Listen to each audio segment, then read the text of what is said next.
दोस्तों नमस्कार, मैं धीरेन्द्र अवस्थी। दिल्ली में हो रही इंडिया एआई समिट विवादों की भेंट चल गई है।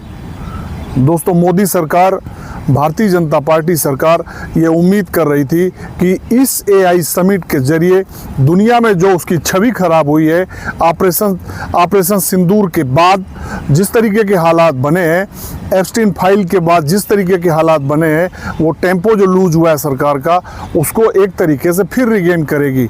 बीजेपी सरकार ये मान कर चल रही थी कि इन 4 दिनों में मोदी मोदी होगा और उसकी छवि एक बार फिर ट्रैक पर आ जाएगी। लेकिन दोस्तों इतने विवाद हुए हैं इस एआई समिट को लेकर कि उसके बाद पूरी दुनिया में मोदी सरकार की, भारतीय जनता पार्टी सरकार की थू-थू हो रही है। दोस्तों ये इन विवादों की शुरुआत इस एआई समिट के शुरू होने के साथ ही हो गई थी।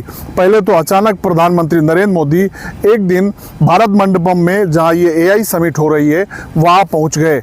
उसके बाद जो अराजकता मची, जो भगदड़ मची, वहां कुछ जो दक्षिण भारत की एक कंपनी थी उसका सामान चोरी हो गया, जिसके बाद पूरी दुनिया में उसकी किरकिरी हुई। इसके बाद जो बची खुची साख थी वो गलगोटिया यूनिवर्सिटी ने पूरी कर दी। गलगोटिया यूनिवर्सिटी ने ना सिर्फ एक चाइनीज रोबोट को, जो मार्केट में महज 2 से 3 लाख में मिलता है, उसको अपना बताकर पेश किया, बल्कि उसने एक कोरियन ड्रोन को भी अपना बताकर पेश किया। दोस्तों सवाल इस बात का है, ये कैसे संभव हो पाया? एआई समिट में भागीदारी की पहली शर्त ही यही थी कि प्रोडक्ट अपना होना चाहिए।